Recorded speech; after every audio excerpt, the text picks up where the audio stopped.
Hello दोस्तों, स्वागत है आपका मेरे यूट्यूब चैनल परीक्षा प्लान में। तो कैसे हैं आप लोग? आई होप अच्छे होंगे। तो जैसा कि आप लोगों को पता है कि राजस्थान बोर्ड की एसएसटी की बुक्स मैं पढ़ा रही हूँ। क्लास 6 कंप्लीट करवा चुकी हूँ, क्लास 7 भी कंप्लीट करवा चुकी हूँ, क्लास 8 भी कंप्लीट करवा चुकी हूँ और क्लास 9 की बुक के 4 चैप्टर मैं पढ़ा चुकी हूँ। इसके अलावा लेवल 1 का प्रीवियस ईयर का पेपर मैं सॉल्व करवा चुकी हूँ और लेवल 2 का एसएसटी वाला प्रीवियस ईयर का पेपर मैंने सॉल्व करवा दिया है। तो यदि आपने प्रीवियस ईयर के पेपर वाली वीडियो नहीं देखी है तो देख लीजिए, क्योंकि प्रीवियस ईयर के क्वेश्चन देखना बहुत ही ज्यादा जरूरी है ताकि आप लोगों को पता चल सके कि किस तरीके से प्रश्न पूछे गए थे। और एसएसटी वाली वीडियो की प्लेलिस्ट बनी हुई है जहां पर आप सभी वीडियो एक साथ प्राप्त कर सकते हैं। तो चलिए आज के वीडियो को शुरू करते हैं। अध्याय 5वां पढ़ेंगे, राजस्थान में जन जागृति और प्रजामंडल। प्रजामंडल से प्रश्न बनते हैं, इसलिए ये लेसन इम्पोर्टेंट है। तो चलिए शुरू करते हैं। लिखा है 1857 ईस्वी का प्रथम स्वतंत्रता संग्राम, प्रथम स्वाधीनता संग्राम सफल नहीं हो पाया, परंतु जनता में नवचेतना व जागृति की भावना अवश्य उत्पन्न हो गई। इसके लिए निम्नांकित कारक उत्तरदायी थे। यानी कि जो 1857 का प्रथम स्वाधीनता संग्राम था ये सफल नहीं हो पाया था, लेकिन जो आम जनता थी इनमें नवचेतना और जागृति की भावना उत्पन्न हो गई थी। इसके कारक बताए गए हैं। सबसे पहले लिखा है राजस्थान के सांस्कृतिक एवं ऐतिहासिक वैभव की आत्मानुभूति जब हिंदी, गुजराती, बांग्ला साहित्य से राजस्थानी चरित्रों के बारे में हुई, तब जनता अपने प्राचीन गौरव के प्रति सजग हो उठी। आर्य समाज की शाखाओं ने भी राजस्थान में स्वतंत्रता के प्रति विचारों को फैलाकर राष्ट्रीय चेतना प्रज्वलित की। अब यहाँ से यदि प्रश्न पूछ लिया जाए कि आर्य समाज की स्थापना किसने की थी, तो स्वामी दयानंद सरस्वती ने की थी, ये आप याद रखिएगा। राजनीतिक जागृति की भावना को विकसित करने में स्वामी दयानंद सरस्वती और स्वामी विवेकानंद का महत्वपूर्ण योगदान रहा है। तो स्वामी दयानंद सरस्वती ने आर्य समाज की स्थापना की और स्वामी विवेकानंद ने रामकृष्ण मिशन की स्थापना की। साथ में ये सभी चीजें आपको याद रखनी है। चलिए आगे बढ़ते हैं। साहित्य और पत्रकारिता ने भी राष्ट्रीय भावना को जगाया। बंकिम चंद्र चटर्जी के वंदे मातरम गान से राजस्थान गूंज उठा। तो वंदे मातरम भारत का राष्ट्रीय गीत है, इसे बंकिम चंद्र चटर्जी ने लिखा है, ये आपको याद रखना है। आगे बढ़ते हैं। राजस्थान देश हितैषी, परोपकार आदि समाचार पत्रों ने भी राष्ट्रीय भावना की जागृति में महत्वपूर्ण योगदान दिया। उदयपुर से सज्जन कीर्ति सुधारक तथा अजमेर से एक अंग्रेजी साप्ताहिक राजस्थान टाइम्स का सन 1885 ईस्वी में प्रकाशन हुआ। अखबारों के माध्यम से लोगों में राष्ट्रीय और राजनीतिक चेतना का उदय हुआ। तो जो समाचार पत्र थे इनका बहुत बड़ा योगदान है लोगों में राजनीतिक चेतना उत्पन्न करने में। चलिए आगे बढ़ते हैं। छप्पनिया के भीषण अकाल के समय अंग्रेजों की ओर से जो उपेक्षा बरती गई, उसके कारण अंग्रेजों के प्रति विरोध का वातावरण बना। अतः जनता के मन में स्वतंत्रता प्राप्ति के विचार बनने आरंभ हो गए। एडवर्ड सप्तम के राज्यारोहण समारोह के समय उदयपुर के महाराणा फतेह सिंह को आमंत्रित किया गया। इसमें शामिल होने के लिए उन्होंने दिल्ली प्रस्थान किया। तभी उन्हें रास्ते में सायपुरा के क्रांतिकारी केसरी सिंह बारहट ने चेतावनी रा चुंगटिया नामक एक रचना भेंट की। तो ये जो रचना है इसके रचनाकार पूछे जाते हैं तो आपको याद रखना है केसरी सिंह बारहट। उसमें उनमें आत्मसम्मान की भावना जागी और उन्होंने दिल्ली दरबार के समारोह में शामिल न होने का निश्चय किया। महाराणा के इस कार्य से राजस्थान की जनता में एक नव चेतना की लहर दौड़ गई। तो केसरी सिंह बारहट ने ये शाहपुरा के क्रांतिकारी थे, इनके बारे में आप लोग पहले मैंने आपको पढ़ाया है तो आपको पता होगा। तो राज्यारोहण के समारोह में उदयपुर के महाराणा शामिल होने के लिए जा रहे थे। कहाँ जा रहे थे? दिल्ली। तो रास्ते में शाहपुरा के क्रांतिकारी उन्हें केसरी सिंह बारहट मिले और उन्होंने एक रचना भेंट की। इस रचना का नाम क्या था? चेतावनी रा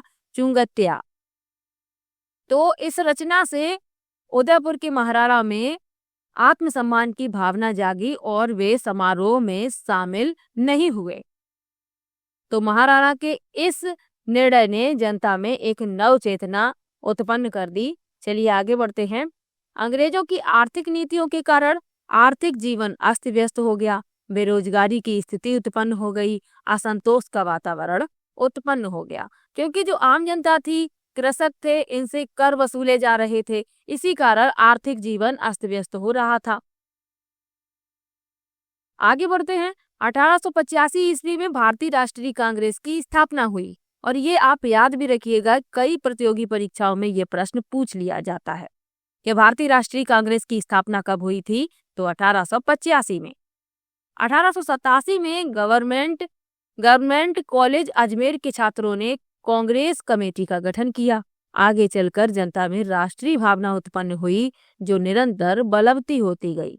1888 ईस्वी में कांग्रेस के इलाहाबाद अधिवेशन में अजमेर के गोपीनाथ माथुर, किशन लाल और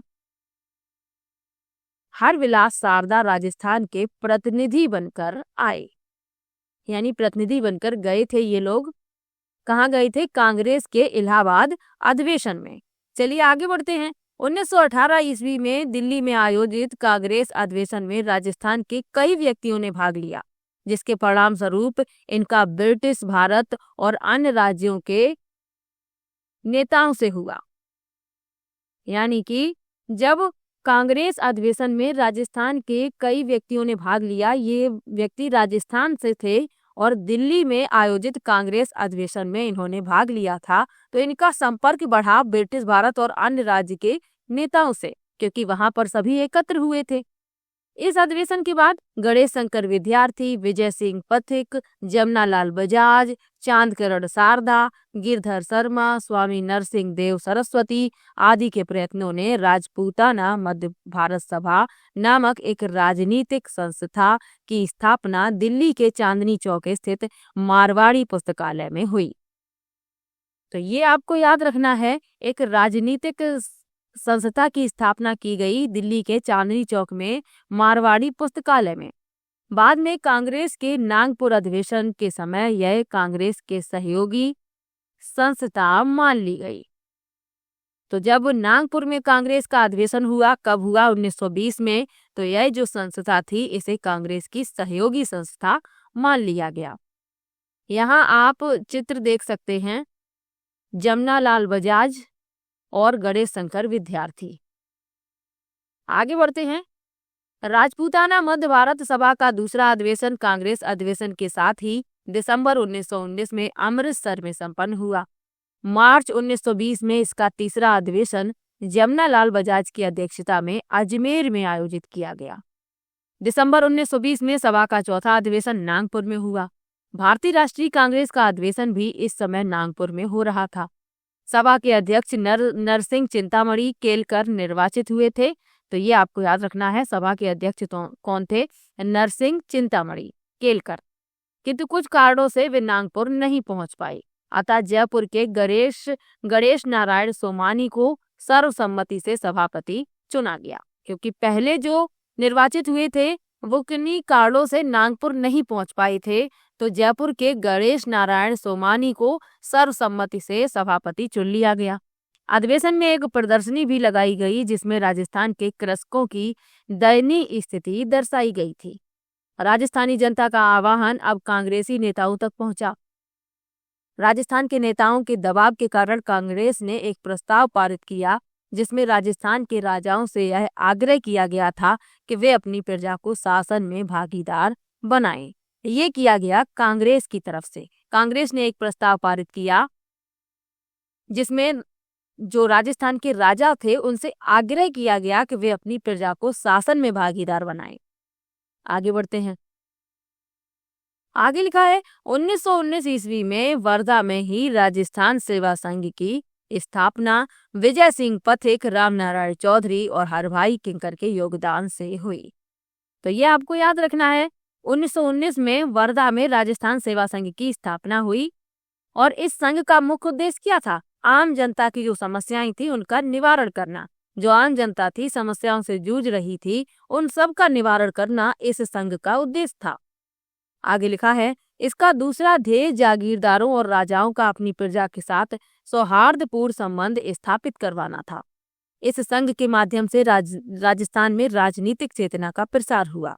धीरे धीरे बूंदी, जयपुर, जोधपुर, सीकर, खेतड़ी, कोटा आदि स्थानों पर संघ की शाखाएं खोली गईं।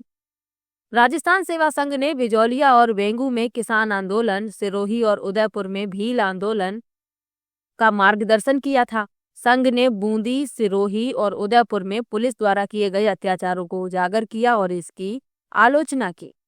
जो आदिवासी आंदोलन थे जिसमें पुलिस द्वारा अत्याचार किया गया था, उन सभी अत्याचारों का उजागर इस संघ ने किया और उनकी आलोचना भी की।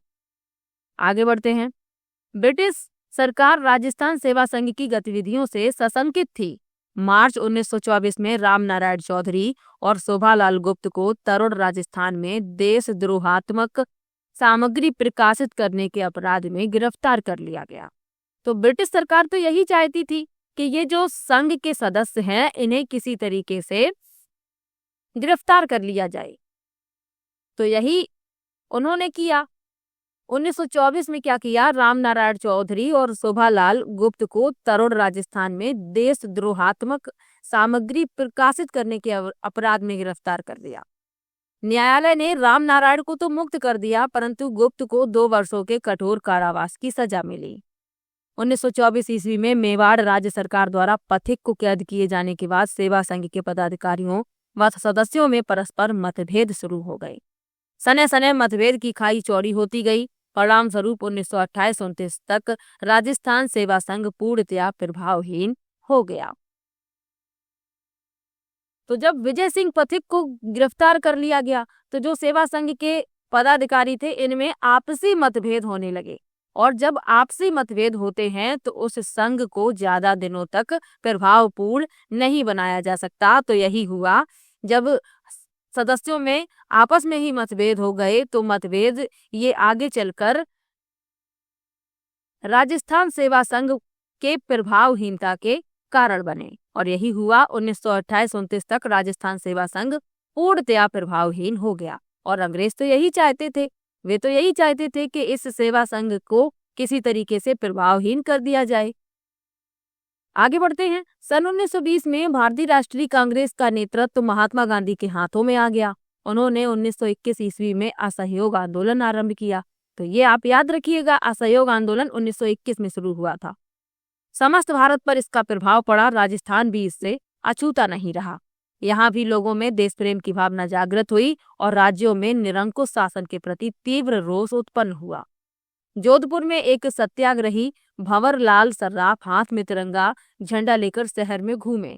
झंडे के एक ओर महात्मा गांधी और दूसरी ओर स्वराज लिखा था। उन्होंने बाजार में एक भाषण दिया जिसे जनता ने उत्साह से सुना। टोंक राज्य की जनता ने एक सभा कर कांग्रेस के प्रति पूर्ण सहानुभूति व्यक्त की और असहयोग आंदोलन का अनुमोदन किया। तो यहाँ पर जो 2 घटनाएं घटी हैं वो याद रखिएगा। जब भारतीय राष्ट्रीय कांग्रेस का नेतृत्व महात्मा गांधी के हाथों में आया तो उन्होंने असहयोग आंदोलन आरंभ किया और इसका प्रभाव राजस्थान में भी रहा।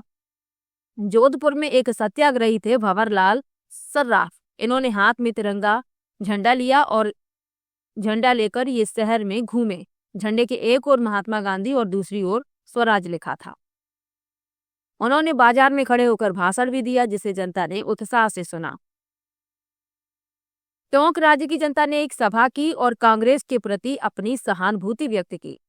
आगे लिखा है, वहां के अंग्रेज पुलिस अधिकारी ने उनके नेता मौलवी अब्दुल रहीम, सैयद जुबैर मियां, सैयद इस्माइल मियां, काजी महमूद अयूब आदि को गिरफ्तार कर लिया। तो इनके नाम याद रखिएगा।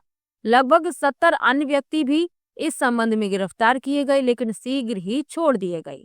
जयपुर राज्य में जमुना लाल बजाज ने अपनी राय बहादुर की उपाधि लौटा दी और 1 लाख रुपए तिलक स्वराज कोष में दिए। तो जमुना लाल बजाज को राय बहादुर की उपाधि दी गई थी लेकिन उन्होंने अपनी उपाधि को लौटा दिया और 1 लाख रुपए तिलक स्वराज कोष में दिए। उन्होंने 11,000 रुपए मुस्लिम लीग को दिए। उन्हें अखिल भारतीय कांग्रेस कमेटी की कार्यकारिणी का सदस्य बनाया गया। इसके बाद वे गांधी जी के बहुत निकट आ गए। बजाज से प्रेरित होकर राजस्थान के दूसरे व्यापारियों ने भी इस आंदोलन के दौरान कांग्रेस को आर्थिक सहयोग दिया। बीकानेर में राजनीतिक जागृति अपेक्षाकृत देरी से हुई। धीरे धीरे यहाँ भी ब्रिटिश प्रांतों में चल रहे असहयोग आंदोलन का प्रभाव पड़ने लगा। जनता में रियासती शासन के प्रति असंतोष फैलना आरंभ हो गया। सन 1921 में बीकानेर में मुक्ता प्रसाद वकील आदि ने विदेशी कपड़ों की होली जलाई और खादी पहनने का व्रत लिया। बीकानेर में खादी भंडार भी खोला गया। अनेक स्थानों पर जनता में जागृति लाने के उद्देश्य से पुस्तकालय और वाचनालय खोले गए। चूरू, सुजानगढ़, रतनगढ़ आदि में सर्वहितकारी सभा, विद्या प्रचारणी सभा आदि नाम से समाज सेवा के उद्देश्य से संस्थाएं स्थापित की गईं। इन संस्थाओं की ओर से राजनीतिक साहित्य के पर्चे आदि प्रसारित किए गए। और ये सब क्यों किया जा रहा था? क्योंकि जो जनता है वह जागरूक हो सके, वह जान सके अंग्रेजों की नीति के बारे में कि किस प्रकार अंग्रेज उन पर अत्याचार कर रहे हैं। चलिए आगे बढ़ते हैं। 15 मार्च 1921 को अजमेर में द्वितीय राजनीतिक सम्मेलन का आयोजन किया गया, जिसमें मोतीलाल नेहरू उपस्थित थे। मौलाना शौकत अली ने सम्मेलन की अध्यक्षता करते हुए विदेशी वस्त्रों के बहिष्कार का आह्वान किया। अजमेर में पंडित गौरीशंकर के नेतृत्व में विदेशी वस्त्रों का बहिष्कार किया गया। इस कार्य में अर्जुनलाल सेठी, चांदकरण शारदा आदि ने भी भाग लिया। तो जब अजमेर में द्वितीय राजनीतिक सम्मेलन हुआ, उसमें उपस्थित थे मोतीलाल नेहरू और मौलाना शौकत अली सम्मेलन की अध्यक्षता कर रहे थे। इन्होंने क्या किया? विदेशी वस्त्रों के बहिष्कार का आह्वान किया। अजमेर में भी पंडित गौरीशंकर के नेतृत्व में विदेशी वस्त्रों का बहिष्कार किया गया। चलिए आगे बढ़ते हैं।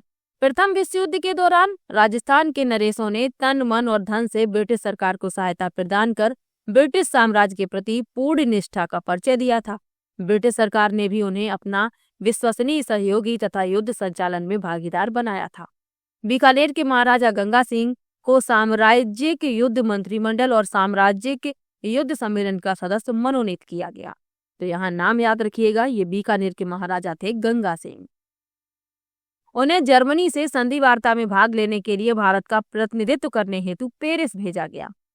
विश्व युद्ध की समाप्ति के बाद वायसराय की अध्यक्षता में नरेंद्र मंडल की स्थापना की गई, जहां देसी राजा अपने राज्यों और भारत सरकार से संबंधित समस्याओं पर विचार विमर्श कर सकते थे। तो ये याद रखिएगा, नरेंद्र मंडल की स्थापना क्यों की गई थी? ताकि जो देसी राजा थे अपने राज्यों और भारत सरकार से संबंधित समस्याओं पर विचार विमर्श कर सकें। इसके साथ ही ब्रिटिश सरकार द्वारा देसी राजाओं को संकेत दिया गया कि राष्ट्रवादी मध्यम वर्गीय लोग, किसान, मजदूर आदि समाज की निम्न स्तर की उभरती शक्ति ब्रिटिश सरकार और देसी नरेशों के लिए समान रूप से अशांति और खतरा उत्पन्न करने का कारण बन सकती है। ब्रिटिश प्रशासकों ने मेवाड़ के बिजोलिया ठिकाने में किसान पंचायतों की स्थापना पर गौर किया और इनकी आत्मनिर्भरता की तुलना रूसी सोवियतों से की और बिजोलिया किसान आंदोलन के सूत्रधार पथिक को बोल्शेविक कहा, यानी विप्लववादी कहा। किसे कहा? विजय सिंह पथिक को।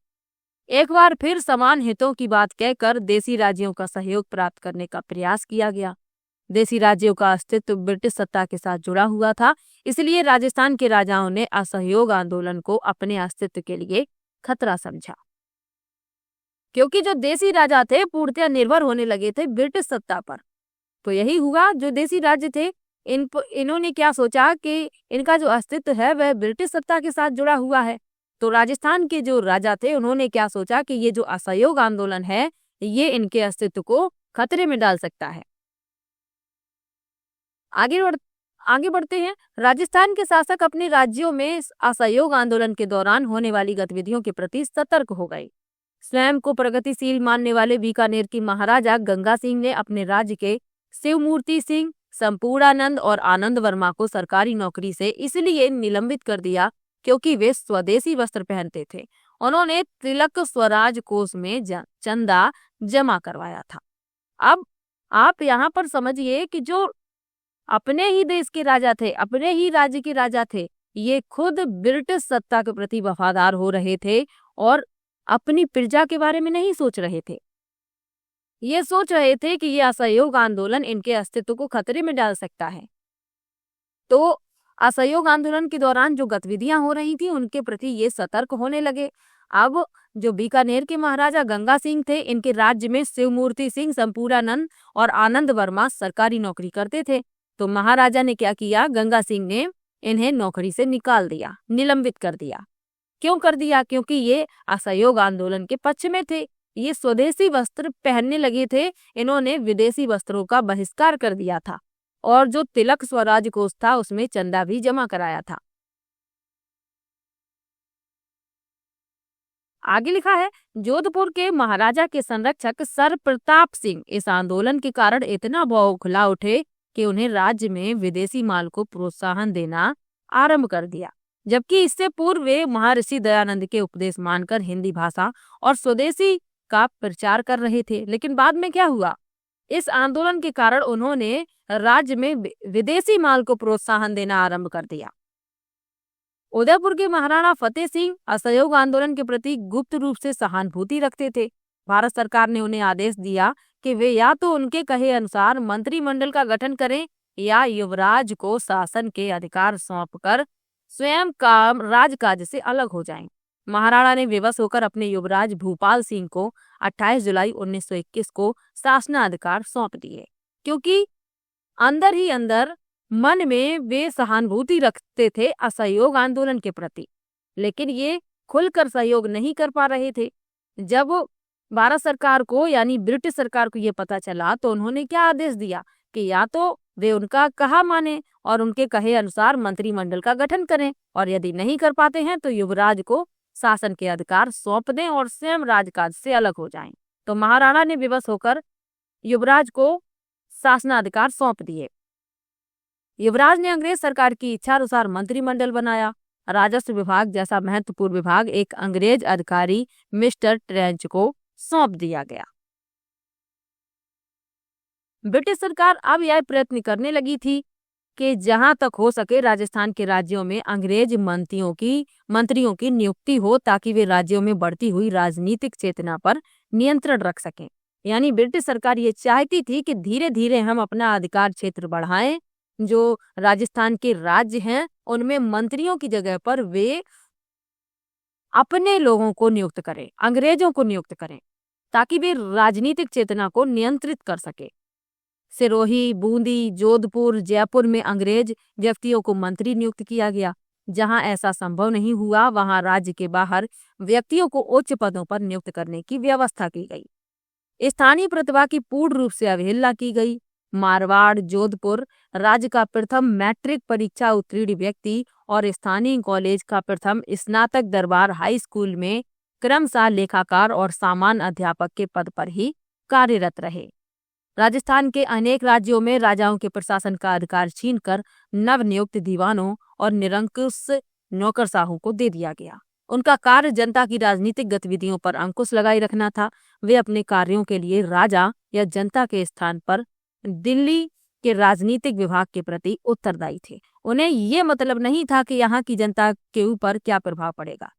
वे दिल्ली के राजनीतिक विभाग के प्रति उत्तरदायी थे। जैसा वहां से उन्हें आदेश मिलता था वैसा ही वे करते थे। आगे लिखा है 20वीं शताब्दी के तृतीय दशक तक राज्यों में बहुत बड़ी संख्या में शिक्षित लोग मौजूद थे जिन्हें राज्य में कार्य करने के अवसर प्राप्त नहीं हो रहा था। परिणाम स्वरूप उनमें असंतोष फैल गया, क्योंकि जितने उच्च पद थे उन पर अंग्रेज आसीन हो गए थे। तो जो राज्य के शिक्षित लोग थे उन्हें कार्य करने का अवसर ही नहीं मिल रहा था, इसलिए उनमें असंतोष फैलने लगा। इस शिक्षित वर्ग ने प्रचलित व्यवस्था में व्याप्त अनियमितताओं को उजागर कर जनता में जागृति उत्पन्न की। उन्होंने नागरिक अधिकारों और उत्तरदायी सरकार की स्थापना के लिए संघर्ष किया और जन आंदोलनों को नेतृत्व प्रदान किया। राजस्थान में अब एक नए युग का सूत्रपात हुआ। आगे लिखा है राजस्थान में स्वतंत्रता संघर्ष 3 चरणों में विभक्त किया गया। प्रथम 1927 ईस्वी से पूर्व, द्वितीय 1927 से 1938 ईस्वी तक तथा तृतीय 1938 से 1949 तक। प्रथम चरण सामाजिक मानवतावादी समस्याओं पर केंद्रित था और यहाँ से आपको ये याद रखना है, राजस्थान का स्वतंत्रता संघर्ष 3 चरणों में विभक्त था। प्रथम चरण था सामाजिक और मानवतावादी समस्याओं पर केंद्रित। द्वितीय चरण में 1927 ईस्वी में All India States Peoples Conference की स्थापना हुई। 1938 में हरिपुरा कांग्रेस अधिवेशन में प्रस्ताव पास कर देसी रियासतों में लोगों द्वारा स्वतंत्रता संघर्ष चलाने की बात कही गई। 1938 ईस्वी के बाद विभिन्न राज्यों में प्रजा मंडल या प्रजा परिषदों की स्थापना हुई तथा राजनीतिक अधिकारों और उत्तरदायी प्रशासन के लिए आंदोलन शुरू किए गए, क्योंकि अब एक बहुत बड़ा वर्ग जो था वह शिक्षित था, तो इसीलिए ये सभी कार्य किए गए। चलिए आगे बढ़ते हैं। और इन शिक्षित लोगों को रोजगार के अवसर प्राप्त नहीं हो रहे थे, इसलिए इनमें असंतोष फैला था। आगे बढ़ते हैं। प्रजामंडल की स्थापना से पूर्व ही मुख्यतः बुद्धिजीवी वर्ग ने ब्रिटिश भारत के समान रियासतों में भी प्रजा के अनेक संगठन बनाए। ऐसे संगठनों में 1918 ईस्वी में राजपूताना मध्य भारत सभा, 1919 में राजस्थान सेवा संघ तथा 1920 में अखिल भारतीय देसी लोक परिषद की स्थापना हुई। इन संगठनों के माध्यम से स्वतंत्रता आंदोलन में तीव्रता आई। अब यहाँ पे बताया जा रहा है प्रजामंडल की स्थापना के बारे में। चलिए पढ़ लेते हैं कहाँ पर किस प्रजामंडल की स्थापना कब की गई। तो सर्वप्रथम प्रजामंडल की स्थापना 1931 में जयपुर में की गई, परंतु इसने राजनीति में प्रवेश 1938 में किया। मारवाड़ में प्रजामंडल की स्थापना 1934 ईस्वी में हुई और कोटा में प्रजामंडल की स्थापना 1938 में हुई। इसी वर्ष उदयपुर में मेवाड़ प्रजामंडल व अलवर में अलवर राज्य प्रजामंडल की स्थापना की गई। 1939 ईस्वी में भरतपुर में भी इसकी स्थापना हो गई। बूंदी ने प्रजामंडल की स्थापना कोटा से 6 वर्ष बाद 1944 ईस्वी में की। 1945 ईस्वी में जैसलमेर प्रजामंडल की स्थापना की गई। 1933 ईस्वी में सिरोही लोक परिषद की स्थापना बम्बई यानी मुंबई में की गई और बीकानेर में लोक परिषद की स्थापना 1936 ईस्वी में की गई। तो यहाँ से ये वाला जो पैराग्राफ है ये इम्पोर्टेंट है, इसमें एक साथ बता दिया गया है कि कहाँ पर किस प्रजामंडल की स्थापना कब की गई। चलिए आगे बढ़ते हैं। राजस्थान का जन आंदोलन सर्वप्रथम जोधपुर से प्रारंभ हुआ। जनवरी 1938 में नेताजी सुभाष चंद्र बोस जोधपुर आए और उन्होंने लोगों से त्याग और बलिदान के लिए सदैव तत्पर रहने के लिए आह्वान किया। द्वितीय विश्व युद्ध में जब अंग्रेजों ने देसी राज्यों से परामर्श किए बिना ही देसी राज्यों को युद्ध में धकेल दिया, तो मारवाड़ लोक परिषद में इसके विरोध में आवाज उठाई गई। जब ब्रिटिश प्रांतों में कांग्रेस मंत्रिमंडलों ने अपना रोष बताते हुए पद से त्याग पत्र दिए, तो जोधपुर के जयनारायण व्यास ने भी सलाहकार परिषद से इस्तीफा दे दिया। इस कारण सरकार ने 29 मार्च 1940 ईस्वी को लोक परिषद को गैर कानूनी संस्था घोषित कर दिया और नेताओं को जेल में डाल दिया। छात्रों ने इस आंदोलन में सक्रिय भाग लिया। इनमें प्रमुख थे जगदीश लाल, जोरावरमल और मदन लाल। इन्होंने छात्रों को स्कूल जाने से रोका और उन्हें परीक्षा न देने का अनुरोध किया। 18 अगस्त 1942 को आंदोलन के छठे डिटेक्टर फूलचंद बाफना को गिरफ्तार कर लिया गया। नागौर के शिवदयाल दवे को भी, जिसे 7वां डिटेक्टर बनाया गया था, गिरफ्तार कर लिया गया। 8वें डिटेक्टर तुलसीदास राठी को भी उसी दिन गिरफ्तार कर लिया गया। इस प्रकार पुलिस ने एक ही दिन लोक परिषद के 3 डिटेक्टरों को गिरफ्तार कर लिया। तो जो लोक परिषद की स्थापना की गई थी, इनमें जो डिटेक्टर थे उन्हें गिरफ्तार कर लिया गया। ब्रिटिश सरकार ने इन सभी को गिरफ्तार करवा लिया। यहाँ पर आप देख सकते हैं जयनारायण व्यास को। मारवाड़ की स्त्रियों ने भी आंदोलन में महत्वपूर्ण योगदान दिया। 18 अगस्त 1942 को 5 स्त्रियों ने कुछ स्कूली छात्रों के साथ मिलकर ब्रिटिश विरोधी नारे लगाते हुए प्रभात फेरी निकाली। शीघ्र ही भीड़ इकट्ठी हो गई। घुड़सवार पुलिस को रोकने के उद्देश्य से स्त्रियां सड़क पर लेट गईं। क्रुद्ध जनता ने पुलिस को भला बुरा कहा और उस पर पत्थर फेंके। इनमें रमा देवी, कृष्णा कुमारी, अचलेश्वर प्रसाद की पत्नी और दयावती रामचंद्र पालीवाल की पत्नी शामिल। तो इस आंदोलन में स्त्रियों ने भी महत्वपूर्ण योगदान दिया है। मारवाड़ की स्त्रियों ने ऐसा किया कि 5 स्त्रियां इकट्ठी हुई और कुछ स्कूली छात्रों को साथ में लाया और ब्रिटिश विरोधी नारे लगाते हुए प्रभात फेरी निकाली। अब ऐसा सब देखकर भीड़ इकट्ठा हो गई। पुलिस आई तो स्त्रियों ने क्या किया, उन्हें रोकने के लिए सड़क पर लेट गई। जनता क्रोध में थी और क्रुद्ध जनता ने पुलिस को बुरा भला कहा, उन पर पत्थर फेंके। और इनमें जो स्त्रियां शामिल थीं वह थी रमा देवी, कृष्णा कुमारी अचलेश्वर प्रसाद की पत्नी और दयावती रामचंद्र पालीवाल की पत्नी शामिल थी। इससे पूर्व उन्होंने सर प्रताप स्कूल, पुष्टिकर स्कूल और सरदार हाई स्कूल में धरना देने का प्रयास किया। 22 सितंबर 1942 को एक सभा में सूरज देवी माथुर और सावित्री देवी माथुर ने उत्तरदायी शासन संबंधी गीत गाए। आर्य समाज कन्या पाठशाला की प्रधानाध्यापिका ने इस सभा में एक जोशीला भाषण दिया। तो महिलाएं भी अपना पूर्ण सहयोग कर रही थी इस आंदोलन में। आगे बढ़ते हैं। बाद में सार्वजनिक मांग पर 1944 में जोधपुर राज्य व्यवस्थापका सभा की स्थापना की गई, लेकिन राष्ट्रवादी इससे संतुष्ट नहीं हुए और अक्टूबर 1946 को डाबरा कांड हुआ, जिसमें डीडवाना के जागीरदारों ने अपने सामंती सहयोगियों के द्वारा लोक परिषद के कार्यकर्ताओं पर अमानवीय अत्याचार करवाई। यद्यपि राष्ट्रीय समाचार पत्रों में इस कृत्य की तीव्र भर्त्सना की गई, परंतु जोधपुर महाराजा ने इसकी कोई परवाह नहीं की। जून 1947 में जोधपुर के महाराजा उम्मेद सिंह का देहांत हो गया और उनके पुत्र हनवंत सिंह को गद्दी नसीन किया गया। नए राजा ने प्रधानमंत्री वेंकटचारी को हटा दिया और अपने जागीरदारों व रिश्तेदारों का मंत्रिमंडल बना दिया। 28 फरवरी 1948 को भारत सरकार ने वीपी मेनन को जोधपुर भेजा और उनके समझाने पर राजा ने वस्तु स्थिति को समझा। 1948 में जयनारायण व्यास के मंत्रिमंडल का निर्माण हुआ और मार्च 1949 में जोधपुर बृहत्तर राजस्थान में विलीन हो गया। अब इस बुक में आप देख रहे हैं कोई हेडिंग नहीं है, सीधा कहानी के रूप में लिखा हुआ है और इसी तरीके से आपको कहानी के रूप में समझ भी लेना है। अब यहाँ पर बताया गया है कि जो डाबरा कांड हुआ उसमें बहुत अत्याचार हुआ, समाचार पत्रों के माध्यम से इसकी आलोचना भी की गई, लेकिन जोधपुर के महाराजा को कोई परवाह नहीं थी। उन्होंने इसके विषय पर कुछ भी नहीं कहा। फिर जोधपुर के महाराजा की मृत्यु हो गई, उनके पुत्र हनवंत सिंह को गद्दी पर बिठाया गया।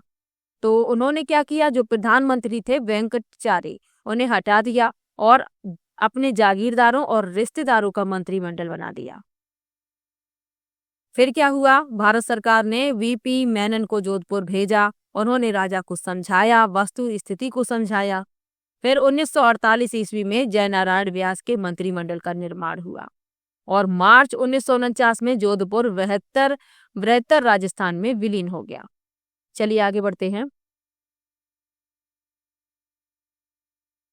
लिखा है, बीकानेर के महाराजा गंगा सिंह एक प्रगतिशील शासक थे। उन्होंने अपनी योग्यता से अंतर्राष्ट्रीय ख्याति प्राप्त कर ली थी। उन्होंने राज्य में व्यवस्थापिका, हाई कोर्ट, नगरपालिकाओं का निर्माण कर सुधारक की भूमिका अदा की थी। तो यहाँ किसकी बात हो रही है, बीकानेर के राजा महाराजा गंगा सिंह की। परंतु जन आंदोलन को उन्होंने साम दाम दंड भेद की नीति से दबा दिया था। बीकानेर में जन जागृति लाने वालों में चूरू के स्वामी गोपाल दास सर्वप्रथम थे। रियासती शासन ने बीकानेर षड्यंत्र केस में स्वामी गोपाल दास व उनके 8 साथियों को फंसा दिया और जेल में अनेक यातनाएं दी। मादाराम वैद्य ने राजा के आतंक के कारण कलकत्ता जाकर बीकानेर प्रजामंडल की स्थापना की। तो प्रश्न यदि पूछ लिया जाए कि बीकानेर प्रजामंडल की स्थापना कहाँ हुई थी, तो कलकत्ता में हुई थी। 1943 ईस्वी में गंगा सिंह की मृत्यु हो गई और उनके बाद शार्दुल सिंह राजा बने। पिता की तरह पुत्र ने भी दमन चक्र चालू रखा, परंतु 1947 ईस्वी के बाद राजा बदलते समय को पहचान गए और 1947 ईस्वी में बीकानेर एक्ट पास कर द्विसदनी व्यवस्थापिका, राज्यसभा तथा धारा सभा की स्थापना की गई। इसके अतिरिक्त लोक सेवा आयोग व हाई कोर्ट का भी गठन किया गया। जनता को कतिपय मौलिक अधिकार भी प्रदान किए गए।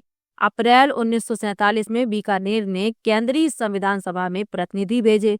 बीकानेर ने वृहद राजस्थान में शामिल होने में कोई अड़चन पैदा नहीं की। आगे लिखा है, लंबे इंतजार के बाद दिसंबर 1947 में बीकानेर संविधान अधिनियम जनता के लिए प्रकाशित कर दिया गया। कहने को तो इसके अनुसार शासक के संरक्षण में कार्य करते हुए जनता के प्रति एक उत्तरदायी सरकार बनाई जा रही थी और व्यापक मताधिकार पर आधारित 2 सदनों वाली व्यवस्थापिका अस्तित्व में आई। कुछ बातों को छोड़कर समस्त शासन एक परिषद को सौंप दिया गया जो व्यवस्थापिका के प्रति उत्तरदायी थी। शासक ने यह घोषणा भी कर दी कि 2 वर्षों के भीतर ही उनके संरक्षण में एक पूर्ण उत्तरदायी सरकार बनाई जाएगी। जनवरी 1948 में महाराजा ने सभी राजनीतिक बंदियों को रिहा कर दिया। प्रजा परिषद के कार्यकर्ताओं ने एक सभा में घोषणा की कि नया संविधान स्वीकार करने योग्य नहीं है। 2 फरवरी 1948 को यह घोषणा की गई कि अप्रैल 1948 तक उत्तरदायी सरकार अस्तित्व में आ जाएगी।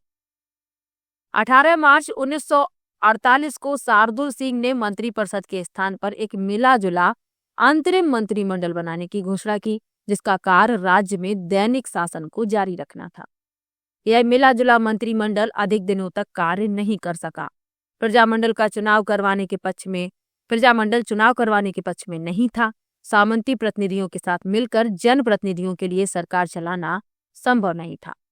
प्रजामंडल के सदस्यों ने मंत्रिमंडल से इस्तीफा दे दिया। विवश होकर महाराजा ने मंत्रिमंडल भंग कर दिया। केंद्र के दबाव के फलस्वरूप उसे प्रस्तावित चुनाव भी रद्द करने पड़े। तो 1947 में बीकानेर संविधान सभा अधिनियम जनता के लिए पारित किया गया और ये कहा गया कि जनता के प्रति एक उत्तरदायी सरकार बनाई जा रही थी।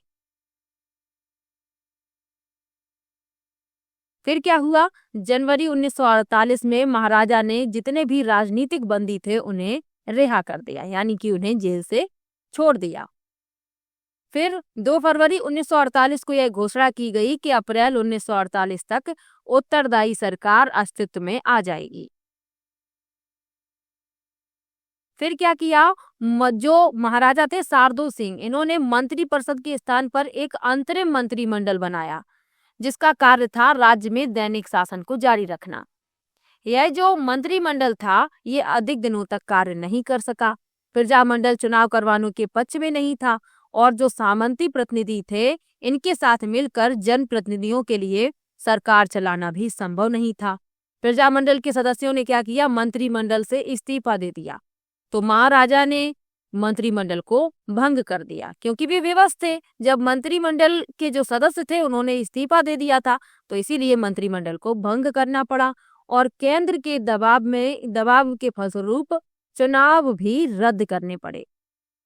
आगे बढ़ते हैं। इसी बीच कैबिनेट योजना के अंतर्गत अंतरिम सरकार बनी और संविधान निर्मात्री सभा का कार्य आरंभ हुआ। देशी राज्यों को भी संविधान निर्मात्री सभा में भाग लेने को आमंत्रित किया गया। महाराजा शार्दुल सिंह ने दूरदर्शिता का परिचय देते हुए इसमें भाग लेने का निर्णय किया। उसने अन्य राज्यों को भी इसमें भाग लेने के लिए प्रेरित किया। 28 अप्रैल 1947 को बीकानेर के प्रतिनिधि के.एम.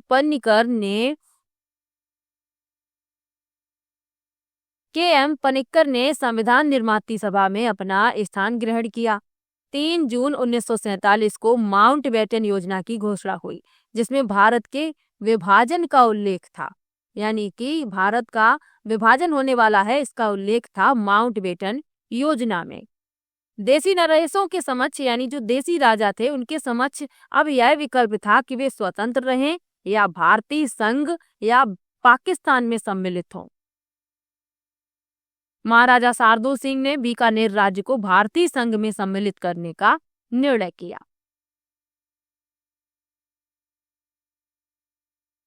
जैसलमेर एक ऐसा राज्य था जहां जन चेतना का नितांत अभाव था। इसका मूल कारण यह था कि जैसलमेर में कम जनसंख्या थी और इसका अधिकांश भाग मरु था। यातायात के साधनों का अभाव था और संचार माध्यम भी विकसित नहीं थे, इसीलिए यहाँ की जो जनता थी ये कम जागरूक थी। यहाँ के राजा ने जन आकांक्षाओं को अधिक दबा रखा था। यही कारण है कि पहला समाचार पत्र विजय 1920 में प्रारंभ हुआ और 1932 ईस्वी में माहेश्वरी समाज नवयुवक मंडल का गठन किया गया। राजा ने इस पत्र पर प्रतिबंध लगाकर इसके मंत्री को जेल में डाल दिया। सागरमल गोपा ही ऐसे पहले व्यक्ति थे जिन्होंने निरंकुश शासन के विरुद्ध जनता में जागृति पैदा की, परंतु वे रियासती शासन के आतंक व अत्याचार के शिकार हुए। सागरमल अपनी व्यथा का वृत्तांत निरंतर जयनारायण व्यास, शेख अब्दुल्ला और जवाहरलाल नेहरू को भेजते रहे। सागरमल गोपा को 4 अप्रैल 1946 को जेल में ही जलाकर मार डाला गया।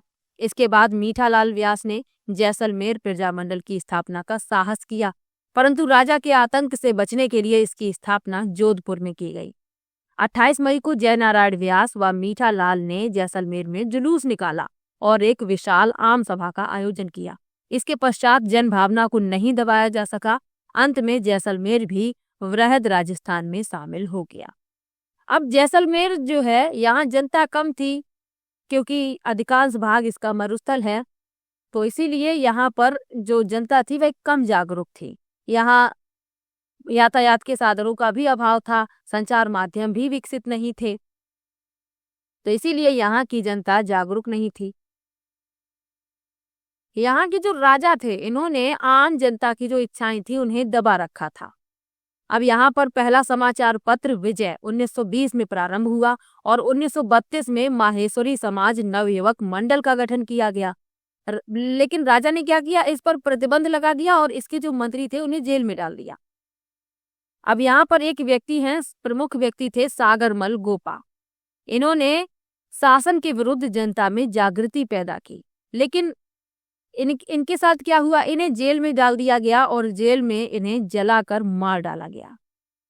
फिर क्या हुआ, मीठालाल व्यास ने जैसलमेर प्रजामंडल की स्थापना का साहस किया। इतना सब कुछ हो जाने के बावजूद भी इन्होंने जैसलमेर प्रजामंडल की स्थापना की, लेकिन ये स्थापना जोधपुर में की गई। फिर जयनारायण व्यास और मीठालाल ने जैसलमेर में जुलूस निकाला, विशाल आम सभा का आयोजन किया। फिर अंत में क्या हुआ, जैसलमेर भी वृहद राजस्थान में शामिल हो गया। मेवाड़ राज्य में जन जागृति का सूत्र पहले ही बिजोलिया सत्याग्रह और बेंगू किसान आंदोलन के रूप में हो चुका था। अप्रैल 1938 में माणिकलाल वर्मा ने मेवाड़ प्रजामंडल की स्थापना की और ये प्रश्न पूछ लिया जाता है कि मेवाड़ प्रजामंडल की स्थापना किसने की, तो माणिकलाल वर्मा ने। मेवाड़ के तत्कालीन प्रधानमंत्री धर्मनारायण ने इसे गैर कानूनी संस्था घोषित कर दिया और माणिकलाल वर्मा को मेवाड़ छोड़कर चले जाने का आदेश दिया। इस पर माणिकलाल वर्मा अजमेर चले गए और अपनी गतिविधियों का संचालन वहां रहकर करने लगे। लेकिन मेवाड़ की सरकार ने फरवरी 1939 में माणिकलाल वर्मा को देवली से जबरदस्ती उठा लिया। उन्हें यातनाएं ही नहीं दी, अपितु मुकदमा चलाकर जेल में डाल दिया गया। फरवरी 1941 में प्रजामंडल पर से प्रतिबंध हटा दिया गया। नवंबर 1941 में प्रजामंडल का प्रथम अधिवेशन माणिकलाल वर्मा के सभापतित्व में बड़ी धूमधाम के साथ हुआ। यहाँ आप इस चित्र में माणिकलाल वर्मा को देख सकते हैं, ये माणिकलाल वर्मा है। आगे लिखा है, इस पर आचार्य JB कृपलानी, विजयलक्ष्मी पंडित भी आई और खादी व ग्रामोद्योग प्रदर्शनी का आयोजन भी किया गया। बाद में मेवाड़ हरिजन सेवा संघ की स्थापना भी की गई और इसका कार्यभार मोहनलाल सुखाड़िया को सौंपा गया। इसी प्रकार भील, मीना और आदिवासियों के कल्याण का कार्य बलवंत सिंह मेहता के सुपुर्द किया गया। चलिए आगे पढ़ते हैं। अगस्त 1942 में जब महात्मा गांधी ने भारत छोड़ो आंदोलन चलाया तो प्रजामंडल को फिर गैर कानूनी संस्था घोषित कर दिया गया। अब पहले क्या हुआ था, पहले प्रजामंडल को गैर कानूनी घोषित किया गया, फिर इस पर से प्रतिबंध हट गया। लेकिन 1942 में जब महात्मा गांधी ने भारत छोड़ो आंदोलन चलाया है तब प्रजामंडल को फिर से गैर कानूनी संस्था घोषित किया गया। इसके संबद्ध नेताओं को गिरफ्तार कर लिया गया। दिसंबर 1945 में मेवाड़ प्रजामंडल के निमंत्रण पर अखिल भारतीय देसी लोक परिषद का 7वां अधिवेशन उदयपुर में आयोजित किया गया, जिसमें 435 प्रतिनिधियों ने भाग लिया। इस सम्मेलन की अध्यक्षता पंडित जवाहरलाल नेहरू ने की। धीरे धीरे देश के वातावरण के साथ मेवाड़ में भी परिवर्तन आने लगा। महाराणा ने उत्तरदायी शासन की मांग की तो आंशिक रूप से स्वीकार करते हुए मेवाड़ को नया संविधान दिया गया, जिसका प्रारूप KM मुंशी ने तैयार किया था। स्वतंत्रता के बाद मेवाड़ भी राजस्थान में विलीन हो गया। चलिए आगे बढ़ते हैं। कोटा में जन जागृति का सूत्रपात लगभग 1918 ईस्वी से ही प्रारंभ हो गया था। कोटा निवासियों ने विदेशी वस्तुओं का बहिष्कार चालू कर दिया था और उनमें गांधी टोपी पहने जाने का उत्साह शुरू हो गया था। यहाँ पंडित नैनूराम शर्मा पहले व्यक्ति थे जिन्होंने राजकीय सेवा का त्याग कर सार्वजनिक जीवन में प्रवेश किया। वे विजय सिंह पथिक द्वारा स्थापित राजस्थान सेवा संघ के सक्रिय सदस्य बन गए थे। उन्होंने सर्वप्रथम वेगार प्रथा के विरुद्ध कोटा में आंदोलन चलाया। तो यहाँ बात हो रही है नैनूराम शर्मा की। और 1934 ईस्वी में हाड़ौती प्रजामंडल की स्थापना की। अब यहाँ से आपको यही याद रखना है, 1934 ईस्वी में हाड़ौती प्रजामंडल की स्थापना नैनूराम शर्मा ने की। फिर इनके साथ पंडित अभिन्न हरि भी हो गए। दोनों ने मिलकर सरकार से उत्तरदायी सरकार बनाने का आग्रह किया। अभिन्न हरि मांगरोल के रहने वाले थे, इसलिए उन्होंने 1939 ईस्वी में कोटा राज्य प्रजामंडल की स्थापना वहां की। इसकी अध्यक्षता पंडित नैनूराम ने की। अधिवेशन के स्वागताध्यक्ष सेठ मोतीलाल बनाए गए। 1940 ईस्वी में कोटा की रामतलाई क्षेत्र में कोटा प्रजामंडल का अधिवेशन आयोजित किया गया। इस अधिवेशन की अध्यक्षता पंडित अभिन्न हरि ने की। इस सम्मेलन में विजय सिंह पथिक भी भाग लेने आए थे। कोटा प्रजामंडल की गतिविधियों को उस समय गहरा धक्का लगा जब पंडित नैनूराम की अज्ञात लोगों ने हत्या कर दी। इससे पंडित अभिन्न हरि पर प्रजामंडल का पूरा भार आ गया। हुआ कि कोटा प्रजामंडल की गतिविधियों को उस समय गहरा आघात पहुंचा जब पंडित नैनूराम की हत्या कर दी गई। अब प्रजामंडल का पूरा भाग आ गया पंडित अभिन्न हरि पर। आगे बढ़ते हैं। 1942 के भारत छोड़ो आंदोलन के समय पंडित अभिन्न हरि ने आंदोलन छेड़ दिया। इस आंदोलन में इनके साथ मास्टर शंभुदयाल सक्सेना, नाथूलाल जैन, श्याम नारायण सक्सेना, सेठ मोतीलाल, वकील वेनी माधव, श्रीमती वेनी माधव इत्यादि उनके साथ थे।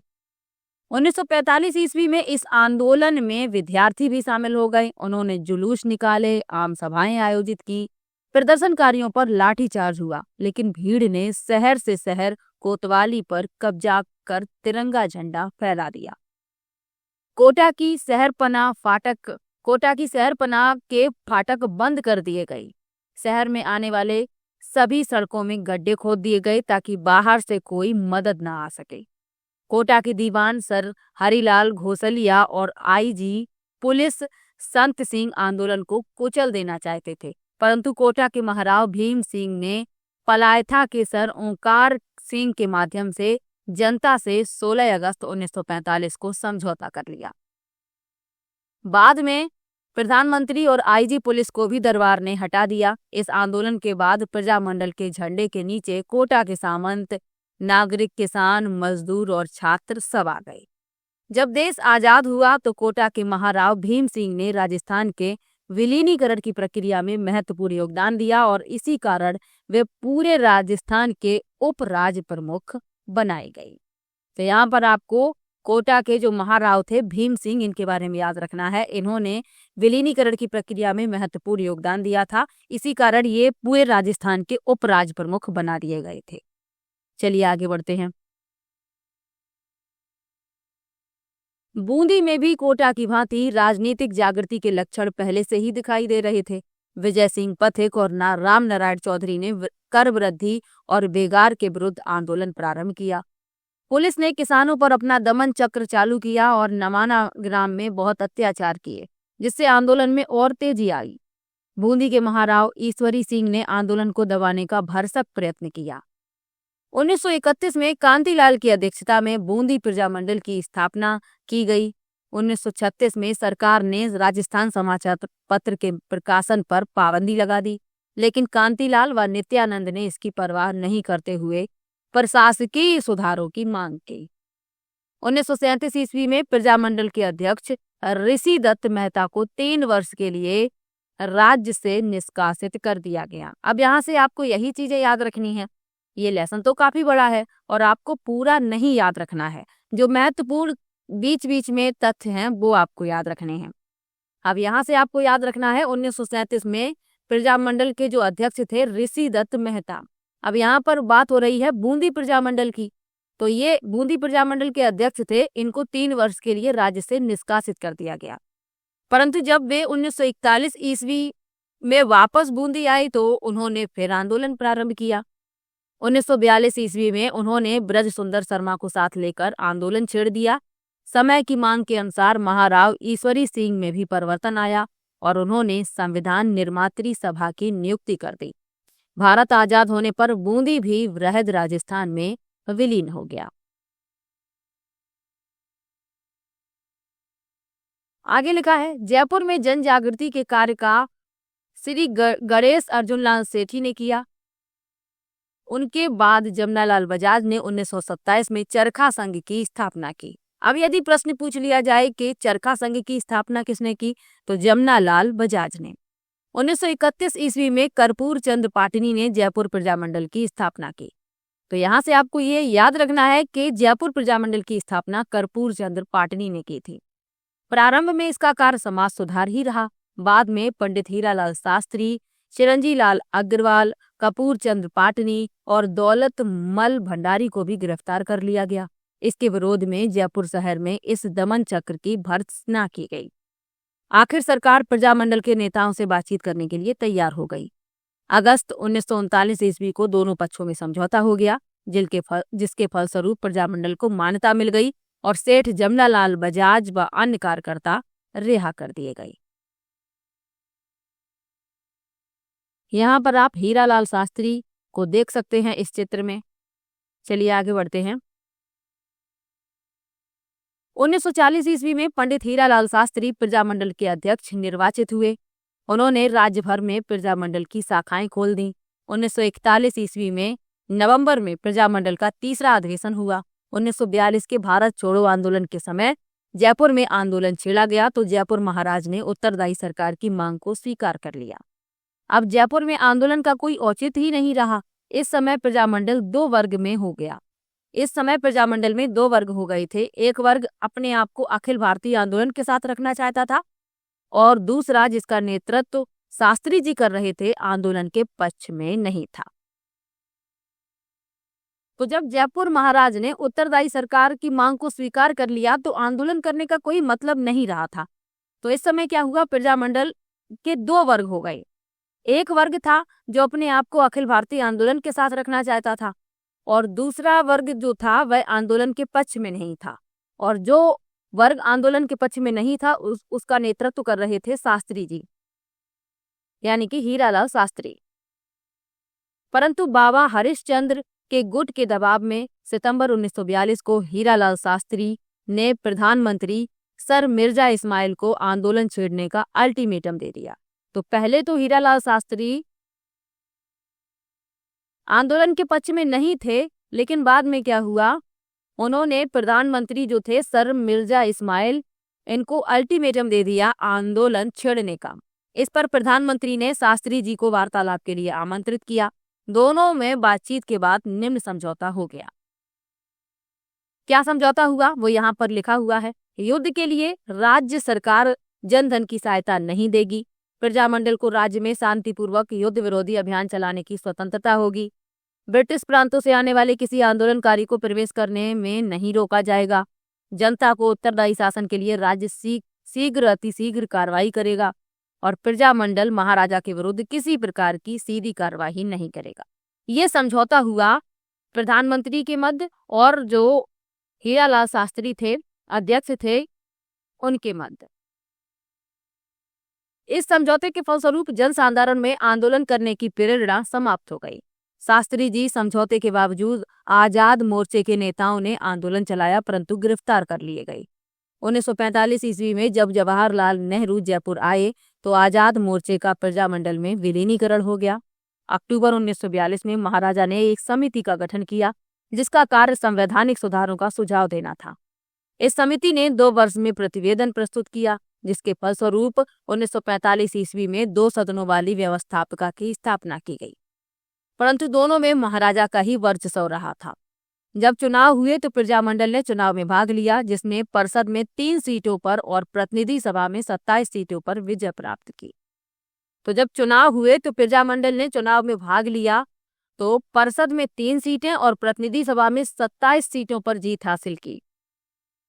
24 जुलाई 1947 के दिन जब नरेंद्र मंडल की सभा हुई तो जयपुर नरेश ने यह घोषणा कर दी कि वे भारतीय संघ में सम्मिलित होंगे। लेकिन जब उत्तरदायी सरकार का निर्माण किया गया तो उसमें प्रजामंडल का केवल 1 सदस्य ही लिया गया। जनता के दबाव पर मंत्रिमंडल का विस्तार किया गया, जिसमें हीरालाल शास्त्री को मुख्यमंत्री बनाया गया और देवी शंकर तिवारी, दौलतमल भंडारी और टीकाराम पालीवाल को मंत्री बनाया गया। 30 मार्च 1949 को जयपुर का राजस्थान संघ में विलीनीकरण हो गया और उत्तरदायी सरकार की स्थापना की गई। महाराजा मान सिंह को राजस्थान का राज प्रमुख बनाया गया। महाराणा उदयपुर को महाराज प्रमुख और कोटा महाराव को उपराज प्रमुख बनाया गया। तो जब जयपुर के जो राजा थे उन्होंने घोषणा कर दी कि भारतीय संघ में सम्मिलित होंगे, तो उत्तरदायी सरकार का निर्माण किया गया, लेकिन उसमें प्रजामंडल का एक ही सदस्य लिया गया था। जनता का दबाव था तो मंत्रिमंडल का विस्तार किया गया। फिर हीरालाल शास्त्री को बनाया गया मुख्यमंत्री। देवी शंकर तिवारी, दौलतमल भंडारी और टीकाराम पालीवाल को मंत्री बना दिया गया और 30 मार्च 1949 को जयपुर का राजस्थान संघ में विलीनीकरण हो गया और उत्तरदायी सरकार की स्थापना हो गई। महाराजा मान सिंह को राजस्थान का राज प्रमुख बनाया गया था और महाराणा उदय को महाप्रमुख और कोटा महाराव को उपराज प्रमुख। तो ये आप याद रखिएगा। प्रश्न पूछ लिया जाता है कि राजस्थान राज्य के पहले मुख्यमंत्री किसे कौन बने थे, या राजस्थान राज्य का पहला मुख्यमंत्री किसे बनाया गया था, तो हीरालाल शास्त्री को। चलिए आगे बढ़ते हैं। आगे लिखा है, अलवर राज्य की जनता में जागृति लाने का कार्य पंडित हरिनारायण शर्मा ने किया। उन्होंने अस्पृश्यता निवारण संघ, वाल्मीकि संघ तथा आदिवासी संघ की स्थापना की, खादी का प्रचार किया और आम जनता में जागृति पैदा करने का प्रयास किया। जब मार्च 1933 में ब्रिटिश सरकार ने अलवर के महाराजा जय सिंह को गद्दी से उतारकर अपने एक मनोनीत जागीरदार के पुत्र तेज सिंह को गद्दी पर बिठा दिया, तो इसके विरोध में जनता ने एक आम सभा का आयोजन किया।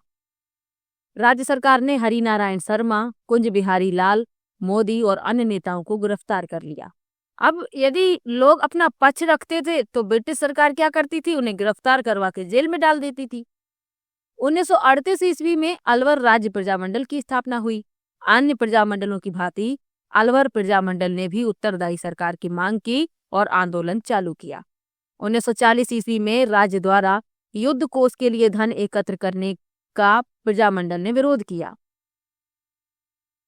इस पर हरिनारायण शर्मा और उनके सहयोगी मास्टर भोलानाथ को गिरफ्तार कर लिया गया।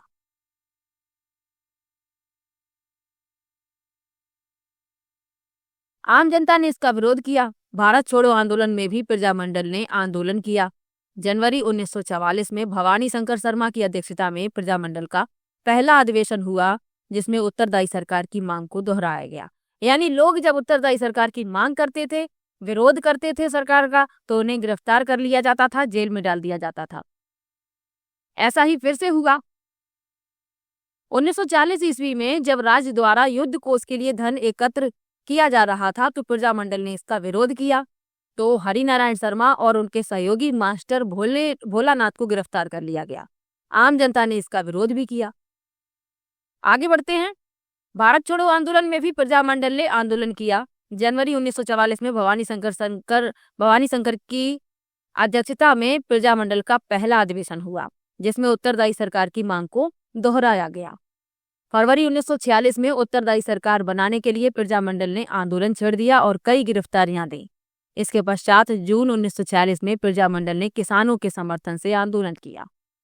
प्रजामंडल और सरकार में टकराव 1947 में भी चलता रहा। अलवर में सांप्रदायिक दंगे हुए। इसके लिए अलवर के दीवान NB खरे को उत्तरदायी ठहराया गया। तो जो सांप्रदायिक दंगे हो रहे थे, उसके लिए उत्तरदायी किसे ठहराया गया? दीवान NB खरे को। और ये सांप्रदायिक दंगे हो रहे थे अलवर में। सरकार को यह संदेह था कि महात्मा गांधी की हत्या में खरे की मिली भगत थी, अतः खरे को दिल्ली में रहने के आदेश दिए गए। मार्च 1948 को अलवर राज्य का मत्स्य संघ में विलय हो गया। राजस्थान की एकीकरण की प्रक्रिया के बारे में आप लोग पहले भी पढ़ चुके हैं, मैंने पहले भी पढ़ाया है, तो आपको याद होगा। यहाँ थोड़ा और डिटेल में विस्तार से बताया जा रहा है। चलिए आगे लिखा है, भरतपुर राज्य में जन जागृति उत्पन्न करने वालों में जगन्नाथ दास अधिकारी और गंगा प्रसाद शास्त्री का नाम प्रमुख है। भरतपुर के तत्कालीन राजा महाराजा किशन सिंह एक प्रगतिशील व्यक्ति थे। उन्होंने हिंदी को राजभाषा का दर्जा दिया और गांव व नगरों में स्वायत्त शासी संस्थाओं को विकसित किया। वे उत्तरदायी सरकार बनाने के भी पक्षधर थे। उनके प्रगतिशील विचारों की उन्हें कीमत चुकानी पड़ी और ब्रिटिश सरकार ने उन्हें गद्दी से उतार दिया। यानी जो राजा जनता के हित के बारे में सोचता था, वैसे ही ब्रिटिश सरकार उसे गद्दी से हटा देती थी, फिर अपने किसी अनुयायी को गद्दी पर बिठाती थी। ऐसा ही इनके साथ हुआ। इन्हें गद्दी से हटा दिया गया और इनकी जगह बालक विजेंद्र सिंह को गद्दी पर बिठा दिया गया तथा शासन चलाने के लिए प्रशासक नियुक्त कर दिया गया। 1930 में भरतपुर महाविद्यालय के छात्रों ने स्वतंत्रता दिवस मनाया। तो ये मनाया गया 1930 में, भरतपुर महाविद्यालय के छात्रों ने मनाया स्वतंत्रता दिवस। चलिए आगे बढ़ते हैं। 1938 ईस्वी में राज्य के बाहर रेवाड़ी में भरतपुर प्रजामंडल की स्थापना की गई। इसके अध्यक्ष गोपीलाल यादव बने और कोषाध्यक्ष मास्टर आदित्येंद्र को बनाया गया। राज्य सरकार ने प्रजामंडल को गैर कानूनी संस्था घोषित कर दिया। इस पर प्रजामंडल ने 21 अप्रैल 1938 को सरकार के विरुद्ध सत्याग्रह प्रारंभ कर दिया। यानी भरतपुर प्रजामंडल की स्थापना हुई तो सरकार ने क्या कहा कि ये जो प्रजामंडल है ये गैर कानूनी संस्था है। तो इस प्रजामंडल ने क्या किया, सरकार के विरुद्ध सत्याग्रह प्रारंभ कर दिया और ये स्वाभाविक भी था। आगे बढ़ते हैं। अंत में 23 दिसंबर 1940 ईस्वी को प्रजा परिषद को मान्यता दे दी गई और सब नेता जेल से छोड़ दिए गए। 30 दिसंबर 1940 ईस्वी को परिषद का पहला सम्मेलन जय नारायण व्यास की अध्यक्षता में आयोजित किया गया। इसमें उत्तरदायी शासन की मांग की प्रस्तुति की गई। सरकार ने 22 अक्टूबर 1942 में ब्रज जन प्रतिनिधि समिति के गठन की घोषणा की। इसके लिए अगस्त 1943 में चुनाव करवाए गए। इसमें 50 सदस्य थे, जिनमें 37 निर्वाचित थे। प्रजा परिषद ने इसमें से 27 पद जीत लिए। तो इसमें क्या हुआ, 1943 में करवाया गया चुनाव। इसमें सदस्य थे 50, 37 थे निर्वाचित और 27 पद जो थे प्रजा परिषद ने जीत लिए। युगल किशोर चतुर्वेदी को इसका नेता बनाया गया और मास्टर आदित्येंद्र को उपनेता। लेकिन परिषद के ढकोसले का शीघ्र ही पता लग गया और परिषद के सदस्यों ने इसका बहिष्कार करना चालू कर दिया। प्रजा परिषद का दूसरा अधिवेशन 23 मई 1945 ईस्वी को बयाना में आयोजित किया गया और फिर उत्तरदायी शासन की मांग रखी गई। प्रजामंडल ने सत्याग्रह चालू कर दिया। राज्य सरकार ने सब नेताओं को गिरफ्तार कर लिया। 14 जनवरी 1947 ईस्वी को वायसराय वेवेल व बीकानेर के महाराजा शार्दुल सिंह भरतपुर आए। उनके पहुंचने पर जनता ने व्यापक प्रदर्शन कर अपना आक्रोश प्रदर्शित किया। तो जब 14 जनवरी 1947 को वायसराय वेवेल और बीकानेर के महाराजा भरतपुर आए तो जनता ने उनके सामने अपना आक्रोश प्रदर्शित किया। सरकार ने क्या किया, दमन चक्र चलाया और सारे नेता जेल में डाल दिए गए। अलवर के मेवों व जाटों में दंगे भड़क उठे। 15 अगस्त 1947 को जब भारत आजाद हुआ तो भरतपुर सांप्रदायिकता की आग में जल रहा था। 18 मार्च 1948 को भरतपुर राज्य को मत्स्य संघ में विलीन कर दिया गया। चलिए आगे बढ़ते हैं। अब लिखा है धौलपुर के बारे में। धौलपुर में जन चेतना का कार्य स्वामी श्रद्धानंद ने 1918 ईस्वी में ही प्रारंभ कर दिया था। 1936 में पंडित कृष्णदत्त पालीवाल ने धौलपुर प्रजामंडल की स्थापना की। अब यहाँ से आपको इतना ही याद रखना है। इसके पश्चात 1938 व 1940 ईस्वी में उत्तरदायी शासन की मांग की प्रस्तुति की। 12 नवंबर 1946 को तासीम गांव में प्रजामंडल का अधिवेशन बुलाया गया, परंतु सरकार ने किराए के गुंडों के माध्यम से दंगे फसाद करवा दिए। 1947 ईस्वी के बाद भी धौलपुर प्रजामंडल उत्तरदायी शासन की मांग करता रहा। अंत में 17 फरवरी 1948 को सरदार पटेल को दिल्ली बुलाकर शासनाधिकार त्यागने पर मजबूर कर दिया गया।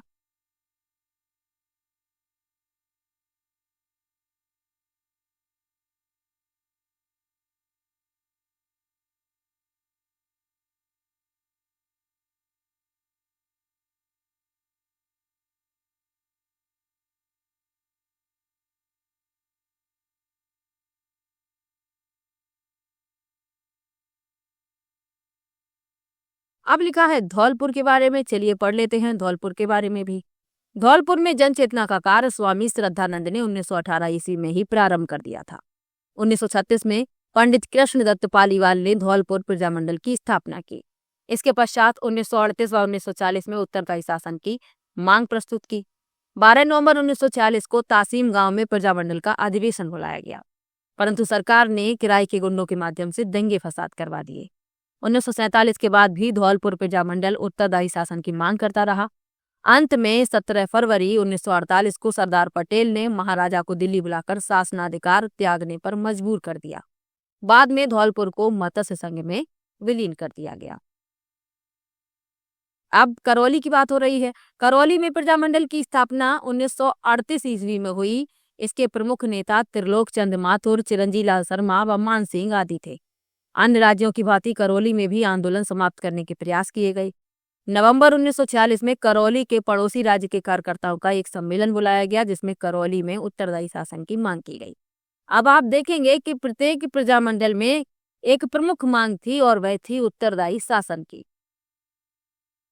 आगे लिखा है, जुलाई 1947 में महाराजा ने 11 सदस्यों की एक समिति संवैधानिक सुधार के विषय में सुझाव देने के लिए नियुक्त की।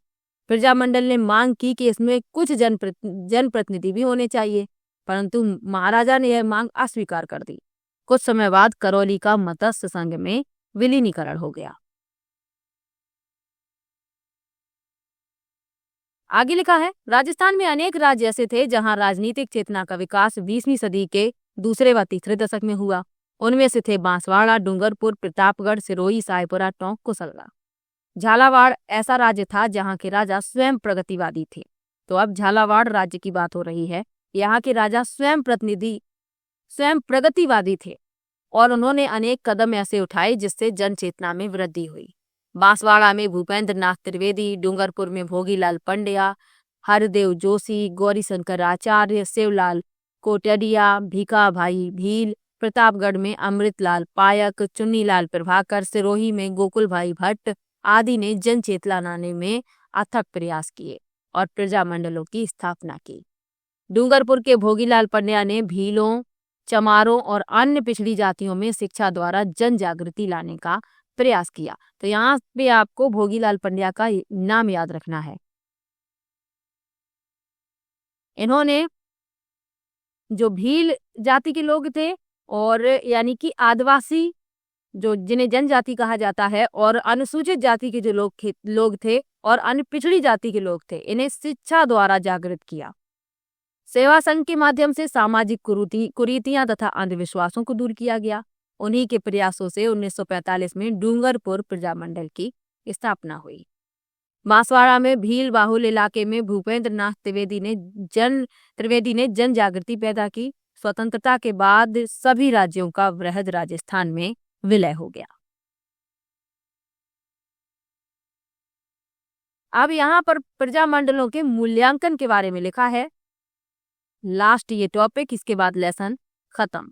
लिखा है, राजस्थान में प्रजामंडलों या लोक परिषदों का जन जागृति करने में महत्वपूर्ण योगदान रहा। उन्होंने अपनी राजनीतिक व सामाजिक समस्याओं के प्रति जनता में चेतना उत्पन्न की। प्रारंभिक अवस्था में यद्यपि इतनी सफलता नहीं मिली, फिर भी कार्यकर्ताओं और नेताओं के प्रयास कम नहीं हुए। तो जो नेता और कार्यकर्ता थे, ऐसा नहीं था कि पहले ही प्रयास में उन्हें सफलता मिल जाए। वे असफल हुए, जेल गए, गिरफ्तार हुए, फिर रिहा हुए, लेकिन वे अपने प्रयास में लगे रहे। प्रारंभिक अवस्था में यद्यपि इतनी सफलता नहीं मिली, फिर भी कार्यकर्ताओं और नेताओं के प्रयास कम नहीं हुए। राजाओं ने पहले तो प्रजामंडलों को गैर कानूनी बताया और नेताओं को जेल में डाल दिया। इससे जनता में और जागृति पैदा हुई। 1921 में राजाओं और नवाबों का केंद्रीय स्तर पर नरेंद्र मंडल बनाया गया।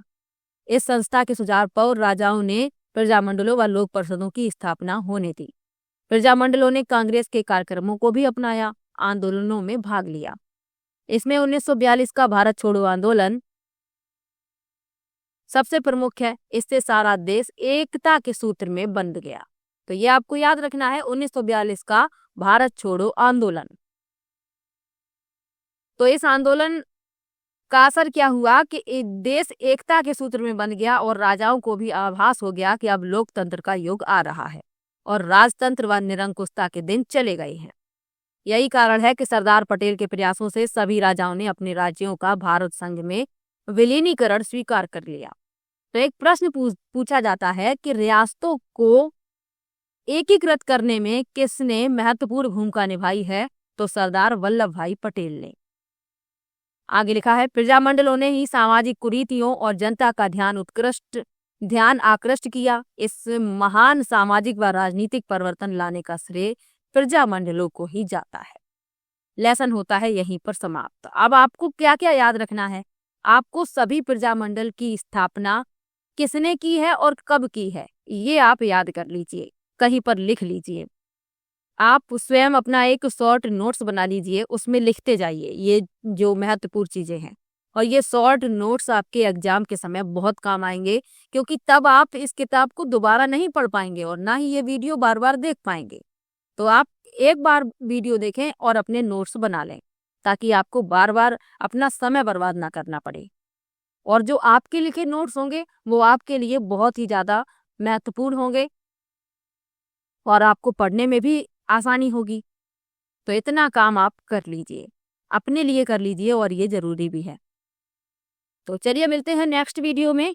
और यदि आप लोगों को कोई भी समस्या हो इस एग्जाम से संबंधित या कोई भी आपको समस्या हो, तो आप मुझे इंस्टाग्राम पर फॉलो कर सकते हैं, वहां पर डायरेक्ट मैसेज करके आप मुझसे पूछ सकते हैं।